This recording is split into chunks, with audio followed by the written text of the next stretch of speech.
Hello दोस्तों, आप कैसे हैं। मैं लेक्चरर रमेश चंद पांडे आरसी ज्ञान दर्शन चैनल के माध्यम से मैं आपके समक्ष पीजीटी और टीजीटी के लिए लेक्चर लेकर आया हूँ। व्याख्यान दूंगा और उससे जो क्वेश्चन बनेगा उसको बताऊंगा आप लोगों से। मैं पहले मध्यकालीन इतिहास कि बाबर के आक्रमण के समय भारत के प्रमुख राज्यों की स्थिति के बारे में बताऊंगा कि बाबर का जब आक्रमण हुआ था उस समय भारत के कौन कौन से प्रमुख राज्य थे तथा वहाँ किस राज्य के शासक उस समय कौन था। सबसे पहले मैं इस पर चलता हूँ कि बाबर के आक्रमण के समय भारत के प्रमुख राज्य दिल्ली, मेवाड़, मालवा, गुजरात, बंगाल, सिंध, पंजाब, कश्मीर, खानदेश, उड़ीसा, विजयनगर, बहमनी राज्य था। बहमनी साम्राज्य या बहमनी राज्य कहा जाता है। तो ये उस समय बाबर की समय की जो राजनीतिक स्थिति थी हमारे देश की, भारत की, उस समय जिस समय भारत पर आक्रमण करने के लिए बाबर आया था उस समय हमारे देश के यानी भारत के प्रमुख राज्य यही थे। पहला राज्य था दिल्ली। अब हम दिल्ली के बारे में चर्चा करेंगे कि दिल्ली में उस समय कौन सा शासक था और उस समय किस वंश की वहाँ। तो उस समय दिल्ली पर कौन शासन कर रहा था, दिल्ली का राजवंश कौन था। तो बच्चों, दिल्ली का उस समय शासक इब्राहिम लोदी था। इब्राहिम लोदी के बारे में जितने भी इतिहास पढ़ने वाले लोग हैं, सब इतिहासकार सभी लोग इब्राहिम लोदी के बारे में जानते हैं। सभी छात्र स्टूडेंट भी जानते हैं कि दिल्ली का शासक बाबर के आक्रमण के समय दिल्ली का शासक इब्राहिम लोदी था, जो 1517 ईस्वी में दिल्ली के सिंहासन पर बैठा था। कब बैठा था बच्चों? 1517 ईस्वी में दिल्ली के सिंहासन पर बैठा था। दिल्ली के 1517 ईस्वी में इब्राहिम लोदी दिल्ली के सिंहासन पर बैठा था और सिंहासन पर बैठते ही उसने क्या किया कि अपने साम्राज्य को विस्तार करने की योजना बनाई, नीति बनाई और अपने साम्राज्य की विस्तार करने के लिए वह दिल्ली, जौनपुर, बिहार, बयाना, आगरा तथा चंदेरी आदि राज्यों का उसने को अपने अधिकार क्षेत्र में, अपने साम्राज्य विस्तार में लिया। इब्राहिम लोदी का स्वभाव एक हठधर्मी स्वभाव का था और वह जो है कि अफगान जो सामंत थे वह उससे काफी असंतुष्ट रहते थे।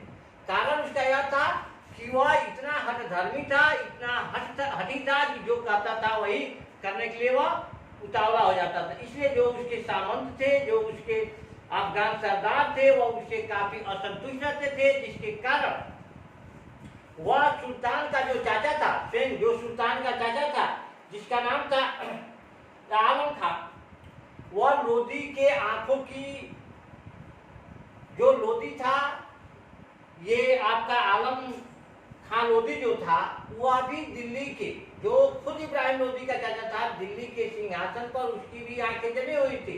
वह भी दिल्ली के सिंहासन को पाना चाहता था। ये पंजाब के जो सूबेदार दौलत खान लोदी था अपने को पंजाब का बादशाह घोषित कर लिया था और बिहार और जौनपुर में अफगानों ने विद्रोह का झंडा गाड़ दिया था। इसके साथ ही इस प्रकार यह कहा जाए कि इब्राहिम लोदी दिल्ली का शासक होते हुए भी दिल्ली के चारों तरफ अशांति और जो है कि अशांति फैली हुई थी।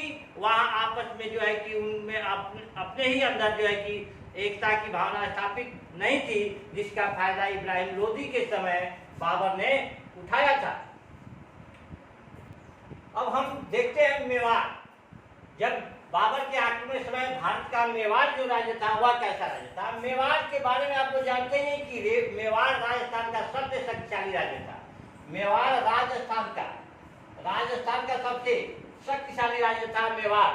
और बाबर के आक्रमण के समय वहां का शासक राणा संगा हुआ करते थे। जब बाबर ने आक्रमण किया मेवाड़ पर, उस समय वहां के शासक राणा संगा थे और राणा संगा के बारे में आप सभी लोग जानते हैं कि वह अत्यंत वीर और योद्धा थे। यह भी कहा जाता है कि 100 युद्धों में भाग लिया था उसने और उनके शरीर पर, राणा संगा के शरीर पर 100 युद्धों में भाग लेने के बाद 80 घावों के निशान बने हुए थे। और यह कहा जाए कि राणा संगा का उद्देश्य क्या था? भारत में राजपूत शासन स्थापित करना। मेवाड़ के जो भी राजा थे, राणा संगा ही नहीं, मेवाड़ के जो भी राजा थे, उनको भारत में राजपूत शासन स्थापित करना था। तो राणा संगा का मुख्य उद्देश्य था भारत में राजपूत शासन स्थापित करना। और अपने इस उद्देश्य की पूर्ति के लिए ये राणा संगा ने बाबर को इब्राहिम लोदी के राज्य पर आक्रमण करने का खुद परामर्श दिया था। ये भी कहने की बात है। ये कहा जाता है कि अपने इस उद्देश्य को पूर्ण करने के लिए संभवतः राणा संगा ने बाबर को ही इब्राहिम लोदी के राज्य पर आक्रमण करने का परामर्श दिया था। निसंदेह यह कहा जाए कि उत्तर भारत का वह एक महान शासक था। चलिए देखते हैं मालवा। मालवा बाबर के आक्रमण के समय भारत के प्रमुख राज्य में मालवा भी आता है। और मालवा की उस समय क्या स्थिति थी, वहां का शासक कौन था? तो बाबर के आक्रमण के समय मालवा राज्य का संस्थापक दिलावर खां था, जो तैमूर के हमले के बाद फैली हुई आक्रमण की अव्यवस्था का लाभ उठा करके अपने को स्वयं सम्राट घोषित कर दिया था। बाबर के आक्रमण के समय मालवा का शासक महमूद द्वितीय था। यह कहा जाए कि मालवा राज्य का संस्थापक दिलावर खां था। तो उस राज्य की स्थापना किस प्रकार हुई थी? तो तैमूर के हमले के बाद जब अशांति फैली, उस अशांति उस अव्यवस्था का लाभ उठा करके दिलावर खां ने अपने को स्वतंत्र राजा घोषित कर लिया। और बाबर जिस समय मालवा पर आक्रमण किया, उस समय बाबर के आक्रमण के समय मालवा का शासक महमूद द्वितीय था। बाबर के आक्रमण के समय मालवा के शासक महमूद द्वितीय थे। महमूद द्वितीय थे। देखिए यहाँ दो बात हो गई, मालवा का संस्थापक दिलावर खां और बाबर के आक्रमण के समय मालवा का शासक महमूद द्वितीय था। इसके शासनकाल में एक राजपूत सरदार हुआ करते थे जिनका नाम था मोदनी राय। राजपूत सरदार जिनका नाम था मोदनी राय। और मोदनी राय उसी राज्य के मंत्री पद पर आसीन थे। उनका प्रभाव इतना ज्यादा था कि वह अच्छे अच्छे पदों पर अपने मित्रों और अपने सगे संबंधियों को बैठा दिए थे, जिसके कारण इसी बात को लेकर के कि मोदनी राय एक राजपूत सरदार होकर के और मुस्लिम शासनकाल में अच्छे अच्छे पदों पर अपने मित्रों को, अपने रिश्तेदारों को, अपने सगे संबंधियों को बैठा देने के कारण जो मुसलमान थे उस बात को सहन नहीं हो कर सके, न उन लोगों को सहन हो पाती थी, जिसके कारण गुजरात के सुल्तान मोहम्मद शाह जफर से उन्होंने सहायता मांगी। और जो सहायता मांगी उसमें उसने उसको परास्त किया। और परास्त करने के बाद उनको बाहर निकालने का प्रयास किया गया। किंतु जो शासक मेवाड़ के थे राणा संगा ने मोदी राय का पक्ष लिया। और पक्ष लेने के बाद से वह आक्रमण किया और आखिरी में महमूद द्वितीय पराजित हुआ। महमूद द्वितीय के पराजित हो जाने के बाद से उसे वह लाया गया, मेवाड़ लाया गया और चित्तौड़ लाया गया। और चित्तौड़ ला करके उसे कुछ दिनों तक वहां रखा गया। देखिए कुछ दिनों के बाद पुनः उसे सशर्त बिना किसी भेदभाव के उन्हें पुनः वापस कर दिया गया। उनको वह राज्य भी वापस कर दिया गया जो राज्य उनसे लिया गया था। इस प्रकार जो है कि मालवा की स्थिति के बारे में अगर तय किया जाए तो मालवा की स्थिति बहुत अच्छी नहीं थी, निर्बल थी, अशांति वहां फैला हुआ था। वहां के शासक अच्छे सहयोगी नहीं थे। अब इसके बाद देखते हैं गुजरात का क्या हुआ था। जब दिल्ली आक्रमण किया था बाबर ने भारत पर, तो गुजरात का स्थिति क्या था? तो गुजरात का जो संस्थापक, गुजरात राज्य का जो संस्थापक था उसका नाम था जफर खां। जफर खां ने ही गुजरात राज्य की स्थापना 1401 ईस्वी में किया था। और मुजफ्फर शाह के नाम से वह सिंहासन पर बैठा था। देखिए क्या बात है यहाँ। अब ये क्वेश्चन आता है कि गुजरात का संस्थापक कौन था? तो वहां हम कहते हैं गुजरात का संस्थापक जफर खां था। ये क्वेश्चन फिर वही आता है कि गुजरात के शासन पर बैठने वाला जफर खां का एक नाम और था। और क्या था? तो जफर खां का एक नाम और आ जाता है मुजफ्फर शाह। मुजफ्फर शाह के नाम से वो जाने जाते हैं, मुजफ्फर शाह। मुजफ्फर शाह ये 1401 ईस्वी में 1401 ईस्वी में इन्होंने क्या किया था कि 1401 ईस्वी में ये गुजरात के सिंहासन में बैठे थे, जो बाबर का समकालीन थे, बाबर के समय से ही आए थे। और बाबर के समकालीन होने के कारण गुजरात के शासक मुजफ्फर शाह द्वितीय जो था, वह बाबर को अपने समकक्ष मानता था और उसके साथ उसने अपने राज्यकाल में मेवाड़ के राजा राणा संगा को भी पराजित किया था। राणा संगा को पराजित नहीं किया था, राणा संगा से उसने पराजित हुआ था, राणा संगा ने उसे भी पराजित किया था 1526 में। या सन तो पानीपत के मैदान का भी है, लेकिन 1526 ईस्वी के अप्रैल में उनकी मृत्यु हो गई। और उसके मृत्यु के बाद उसका पुत्र बहादुर शाह सिंह गुजरात के सिंहासन पर बैठा और आगे चल करके वह एक योग्य शासक सिद्ध हुआ। तब यहाँ एक क्वेश्चन बन जाता है आपका कि मुजफ्फर शाह द्वितीय की मृत्यु कब हुई, तो आपका उत्तर आता है मोहम्मद शाह द्वितीय की मृत्यु 1526 ईस्वी में हुई थी। और मोहम्मद शाह द्वितीय की मृत्यु के बाद उसका पुत्र बहादुर शाह सिंहासन पर बैठा। अब देखते हैं कि बंगाल की स्थिति क्या थी उस समय। बंगाल जब बाबर के आक्रमण के समय भारत में बंगाल राज्य की क्या स्थिति थी, तो फिरोज शाह तुगलक का नाम आप लोग सुने होंगे। फिरोज शाह तुगलक के शासनकाल में ही बंगाल में हुसैनी राजवंश हुआ करता था।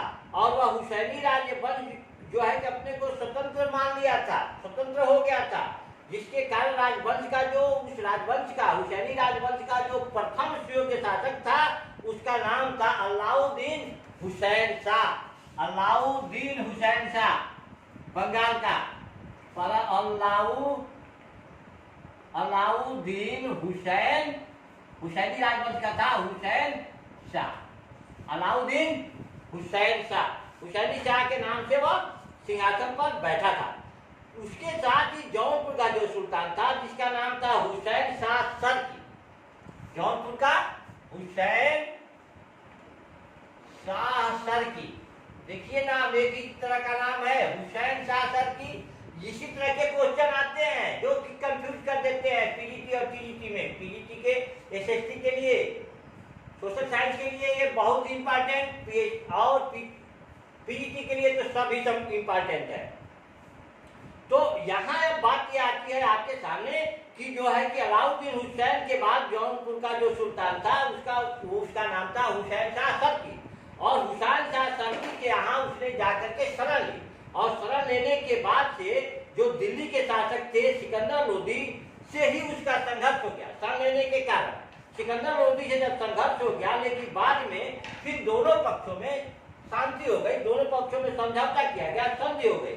और बाबर के आक्रमण के समय जब बाबर का आक्रमण हुआ था उस समय बंगाल में अलाउद्दीन हुसैन का पुत्र नुसरत शाह बंगाल का शासक था। कौन था? बाबर के आक्रमण के समय, पूरा सुनिए, बाबर के आक्रमण के समय अलाउद्दीन हुसैनी शाह का पुत्र नुसरत शाह हुसैनी वहां का शासक था, बंगाल का शासक था। अब चलते हैं, देखते हैं सिंध में क्या स्थिति थी उस समय बाबर के आक्रमण के समय।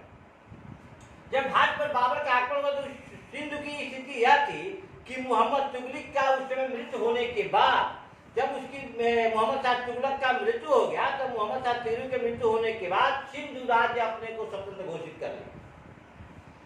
और बाबर के आक्रमण के समय इस प्रांत में अरगुनों एक जात होती थी, एक आक्रमणकारी होते थे, अरगुनों की शक्ति का प्रभाव था। और अरगुनों की शक्ति के प्रभाव होने के कारण सिंध की राजनीतिक स्थिति बहुत ही अव्यवस्थित थी। वहां अशांति चारों तरफ फैला हुआ था, असंतोष व्याप्त थी, और यहाँ तक कि वहां यह कहा जाए कि सभी प्रकार की वहां परेशानियां थी, वह सभी उसमें थी। आज मैं आप लोगों को बस केवल यही 6, अगले अपने वीडियोज में मैं आपको ये 6 बता करके इसके आगे का मैं बताऊंगा। और ये आपके टीजीटी और पीजीटी के बहुत इंपॉर्टेंट है, व्याख्यान है, आप इसको सुनिए और इससे क्वेश्चन बना करके नोट करते जाइए। और आपसे गुजारिश है कि मेरे वीडियो को लास्ट देखें, सब्सक्राइब करें, कमेंट करें तथा लाइक करें। जय हिंद, जय भारत।